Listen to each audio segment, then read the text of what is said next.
बच्चों आज हमें एक्सरसाइज 10.1 के क्वेश्चन नंबर 10 का सलूशन सीखना है। आइए बच्चों, क्या इन्फॉर्मेशन है हमारे पास क्वेश्चन नंबर 10 की।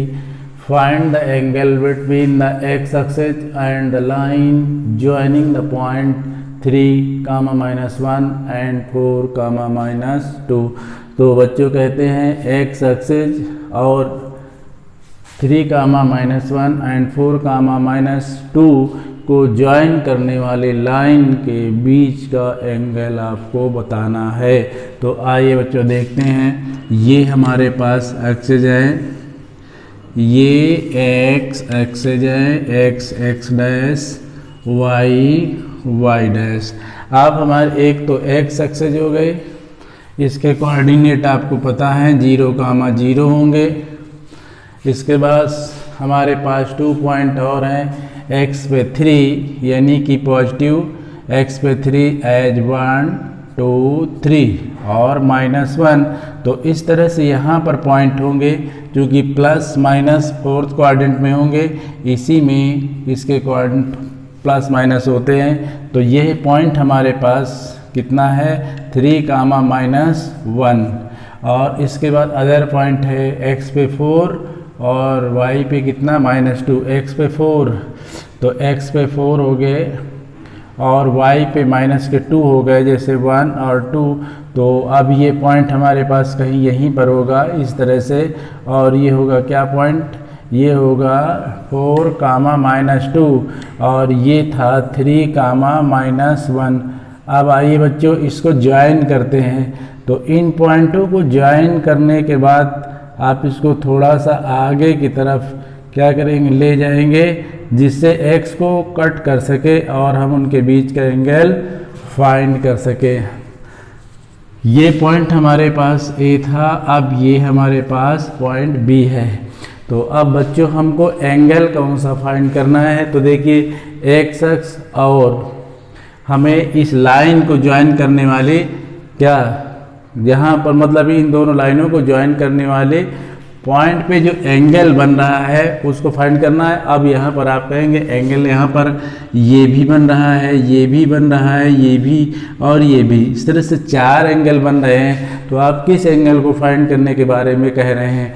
तो देखिए बच्चों, ये 2 लाइन है, तो 2 लाइन के बीच ये एंगल बन रहा है और ये इसका वर्टिकल अपोजिट एंगल है। तो अब आपको एक फाइंड करना है, दोनों नहीं। अगर अब आप इसके बारे में सोचते हैं तो ये और ये दोनों वर्टिकल अपोजिट एंगल हैं। तो आप ये बात दिमाग से निकाल दीजिए, आपको चारों एंगल फाइंड करना है, आपको 2 एंगल फाइंड करना है।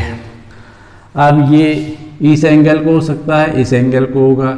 तो अब इनमें से कौन सा एंगल आप फाइंड करेंगे। अरे बच्चों, एक एंगल फाइंड कर लीजिए, दूसरा एंगल खुद फाइंड हो जाएगा। क्योंकि देखिए लीनियर पेयर से आप क्या करेंगे, अगर ये एंगल थीटा है तो ये 180 - थीटा हो जाएगा। इस एंगल को हम लेट कर लेते हैं, ये लो थीटा। तो ये एंगल कितना होगा 180 - थीटा। तो बच्चों आइए सबसे पहले एंगल फाइंड करने के लिए एक फार्मूला जो हमारे पास है उसको देखते हैं। तो फार्मूला बच्चों हमारे पास है tan theta = m1 - m2 divide में 1 + m1 × m2। अब बच्चों m1 m2 आपको कहाँ से मिलेंगे, स्लोप ऑफ x एक्सिस। देखिए बच्चों, स्लोप ऑफ x एक्सिस। तो x एक्सिस का आप क्या करेंगे, स्लोप फाइंड कर लेंगे। x एक्सिस का जैसे स्लोप फाइंड करेंगे वैसे तो बच्चों x एक्सिस का स्लोप है, क्योंकि यहाँ ये 1 पॉइंट से पासिंग थ्रू हो रही है। अगर अदर पॉइंट भी होता तो एक पॉइंट 0 थे तो उसका सलूशन 0 ही आता। कुल मिला के इसका m1 जो है slope of x axis, m1 = क्या होगा 0। अगर x एक्सिस का स्लोप फाइंड करते हैं तो वो 0 होता है, y एक्सिस का स्लोप फाइंड करेंगे वो भी 0 होगा। तो आप बच्चों क्या करेंगे, आप जो आपके पास लाइन है उसका स्लोप फाइंड कर लीजिए। तो स्लोप ऑफ AB के लिए फार्मूला यूज करेंगे, m2 = y2 - y1 डिवाइड में x2 - x1।